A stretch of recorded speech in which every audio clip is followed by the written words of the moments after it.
All right, folks, we went ahead and we played through 2 turns of the Deadly Woods. It rolls pretty smooth. It's a mix between Ted's Dark series, which some people commented to me before I started playing, and which I enjoyed the Dark Valley. I consider that one of my top 10 games, and of the standard type games we get from Revolution with the sort of random chip pull. Now, this one has one interesting mechanic with the chip pull, where some games don't. So, other than a supply check marker, I think that's the only one, which you'll see the 2 German supply check ones right there.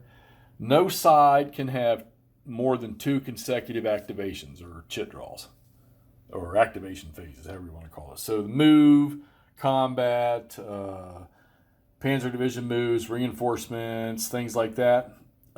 After they have 2, other than a supply check marker, the next chit drawn has to be from the other side. And if you should draw another one for, like, say it's the Germans, you draw a 3rd one in a row for them, you just lay it down on the side and keep drawing until you get an allied one, and then you put that German one back in the cup. All right, different idea for reinforcements, which, by the way, I got to play my other allied reinforcement chit. They had one in hand for this turn. You have a first box and a second box. So when you draw, if you have 2 reinforcement markers, which I think pretty much every turn you do for each side, when you draw the first one, so we'll take like next turn 3 there, you see that C1 unit there, the 7.6 motorized infantry or mechanized, they'll get drawn first on the first chit, everybody in that box. Then when the Germans draw their second reinforcement chit, all these units over here get drawn. And then the codes up there, like you see the C3, and then just underneath there you see the C3 and then the letter M. M is where any unit designated C3, M is the point where they come in at, which on this map, M is right here, just to the right of Bitburg. So that works. And your reinforcements, when you draw a reinforcement chit, when you bring them in that hex, and then they move immediately. Okay, so as I reach turn 2, I was a little concerned about there's no motorized movement. I didn't see it for the Allied infantry. And then I found the box with the comment that says 82nd Airborne 101st, they can move 12 hexes each activation. So in one turn, they can literally be 1 hex outside of Bastogne. Well, that's 1 hex too short because, as you can see, 2nd Panzer took Bastogne, which I got to give the Germans a VP for that. I don't know how long they're going to hold it, but you can see the Allies don't have a ton of stuff there. Made a bad choice and moved that 10th Armored Combat Command up into this road here to try to slow down these Germans, but the Germans got lucky, like on a 2-1 or something, and rolled a 6. 4th Infantry, pieces of 9th Armored are holding on over here. Germans just aren't very strong over here, but they're probably going to have to come out of there unless more stuff comes in. And the Americans do start getting a lot of reinforcements. So, all right, but we've pushed out. We're around Malmedy. We have not taken Saint-Vith. As a matter of fact, those 2 infantry units in Saint-Vith have caused 2 steps of damage to the Germans attacking.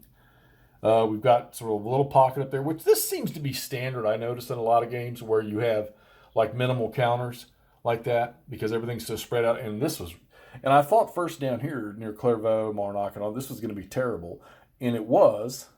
And of course, you see Bastogne is gone. That's because the German armor rolled better. But like I say, 80 seconds there. 101st can probably get over there next turn. I was taking him towards Houffalize, which I still am actually, but just losing Bastogne is not going to lose the game. Unless we lose Saint-Vith and then we play the game all the way out and don't take them back. So we need to make sure we keep Eupen for the Allies, Eupen up here, and Houffalize, and probably Luxembourg City, and then don't let anything be taken beyond those if the game goes all the way to the end.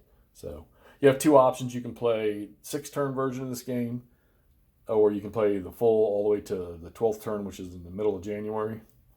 And then there's like sudden death rules, and there's automatic victory rules if the Germans are occupied this, or they have this much across the MERS, or capture hexes across the MERS, because you've got victory locations all over the place back here. All right. Not too freaking out about it right now because I'm just getting started. And when I look over here at this chart, I'm like, it just looks like another typical bulge where the Allies will just flood the area with reinforcements as fast as they can get them there. Supply. So it's 5 hexes, not through a forest. Now, don't get confused. You've got light woods, and forest. So right here, the light woods are those scattering of trees.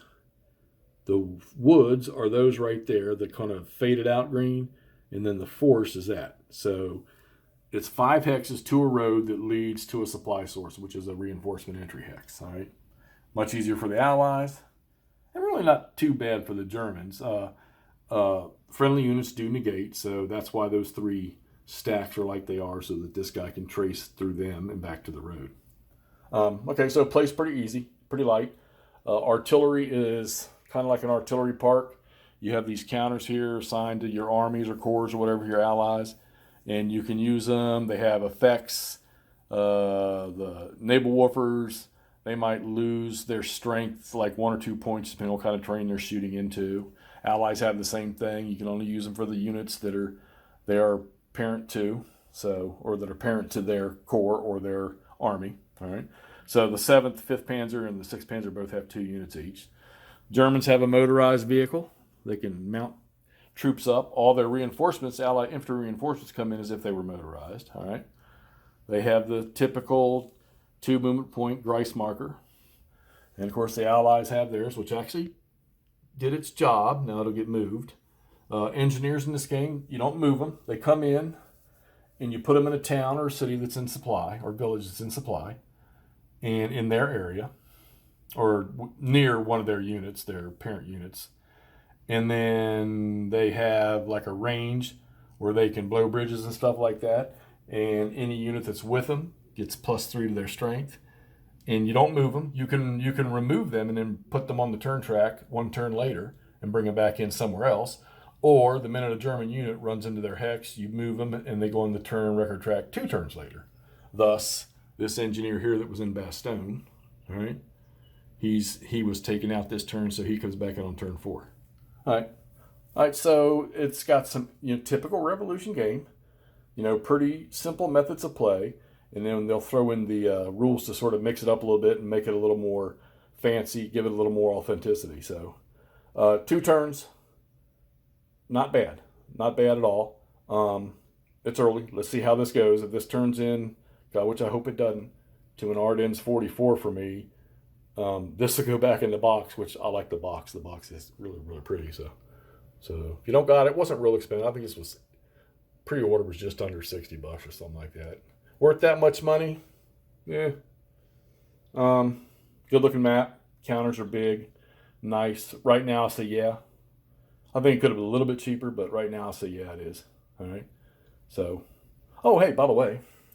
So my buddies down here, down the road, they know a gentleman that he's retired, wanted to get into woodworking, so they sort of gave him the idea about dice towers. Well, he went and made this one here out of cherry. Look at the big old stand. Now, if this is like a prototype, and they gave it to me to test this thing out, and this thing is freaking gorgeous. And the guys noticed, and I noticed that there's one adjustment, and I think they're passing that on to him, is the lip right here is too low. Now, this is made by a guy that's never played a game ever in his life. He's just trying this. So they're passing on to him that we need to raise this up because the dice will, about 50-50, it'll just bounce right out. It's like that, see? But usually I just put my hand right here and stop it. But this thing is gorgeous, and this thing's made out of cherry. And I'm not sure what they're going to do with this. Might be something he decides to get into, but man, look at that thing. That thing is absolute. I wish I knew the gentleman's name that did it, but I'm going to tell you right now, I almost fell over when that was given to me to sort of test out and demo.